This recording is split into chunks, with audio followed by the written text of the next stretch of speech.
volta prendiamo la notizia a volo qua, la troviamo proprio, come dire, adesso ragazzi, un enorme asteroide sta per sfiorare la nostra Terra, in questo momento dovrebbe stare sopra di noi.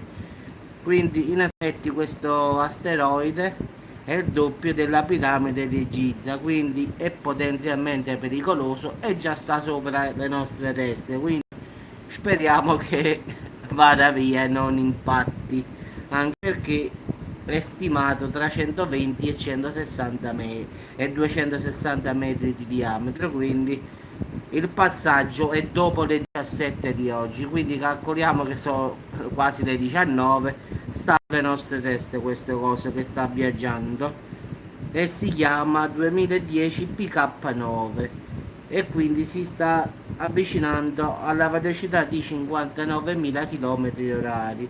L'asteroide, dicono, è considerato potenzialmente pericoloso. Quindi sulla base dei parametri che studia la NASA, loro dicono che questo è un oggetto che era stato già avvistato 9 anni fa. Stamattina si sono accorti che questo coso passava sopra di noi. Di sempre all'ultimo trovano la notizia. Quindi diciamo che l'asteroide, hanno fatto il paragone, è grande quanto la Torre Eiffel di Parigi ed è quasi arriva in nessuna parte del mondo, anche perché un coso di questi quindi è pericolosissimo. Quindi diciamo ragazzi che ogni volta sappiamo la notizia sempre all'ultimo istante, cioè mentre questo coso sta passando sopra le nostre teste, quindi arrivano e fanno l'articolo, cioè questo sta già sopra la nostra testa e questi fanno asteroidi in avvicinamento sulla Terra. Lo potevi dire una settimana fa, cioè l'hanno detto stamattina alla fine, anzi poche ore fa, se per questo. Quindi diciamo ragazzi, credo che non sia caduto, anche perché doveva passare dopo le 17 ore italiana, quindi sono le 7, credo che non si è impattato in nessun luogo, perlomeno a Salerno non è arrivato, credo.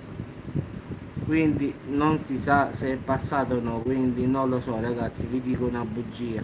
Loro hanno detto che passerà a distanza che è 8 volte la distanza dalla Terra alla Luna, però come sempre dico io di questi non mi fido, quindi fidarsi è bene ma non fidarsi è sempre meglio. Dopo questo passaggio di oggi tornerà il 25 agosto del 2022, quindi ritornerà a passare, quindi è sempre un pericolo nel pericolo. Quindi ragazzi, secondo me non avrà impattato in nessun luogo, almeno lo spero, che non devo fare qualche video.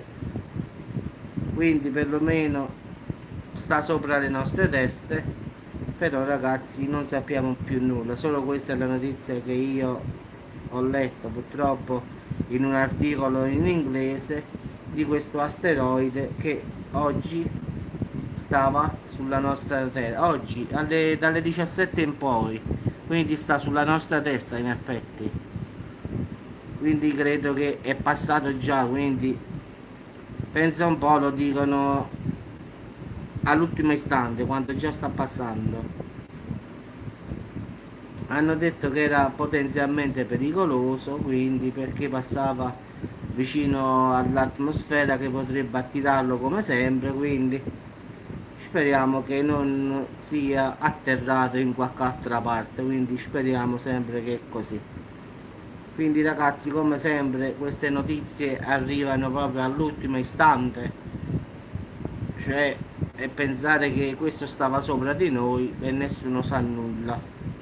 Come sempre la TV non parla, nessuno ne parla, si scoprono queste cose giusto perché tipi come me oppure altre persone come me girano sul web, sui siti in inglese, sui siti americani e scoprono semmai notizie che in Italia non arrivano neanche. Ma è il mondo che c'è vario. Comunque ragazzi, se saprò qualcosa in più io farò un aggiornamento, spero di no. Comunque questo asteroide è passato sopra le nostre teste alle ore 17 italiane, quindi sta sopra di noi, penso ancora, non so se già è passato o sta passando ancora, comunque era di passaggio sopra il pianeta Terra dalla 17 in poi. Ma ora non so quanto tempo impiega per andare via dal nostro pianeta, questo non lo so ragazzi, però calcolando che cammina molto veloce, quindi penso che un paio di ore dovrebbe andare via dalla Terra ragazzi, quindi non credo che, diciamo, penso un paio di ore starà già via 59.000 km orari, quindi penso di sì che in un'oretta più o meno dovrebbe già lasciare la Terra in effetti.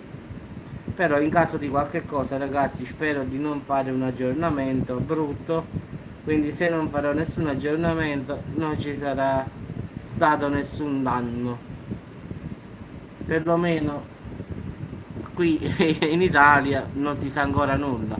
Però come sempre ragazzi io dico che queste notizie si sanno sempre un giorno o 2 giorni dopo, tipo quando succede tipo in Russia, che per sapere se quando cade l'asteroide lo sai 2 o 3 giorni dopo.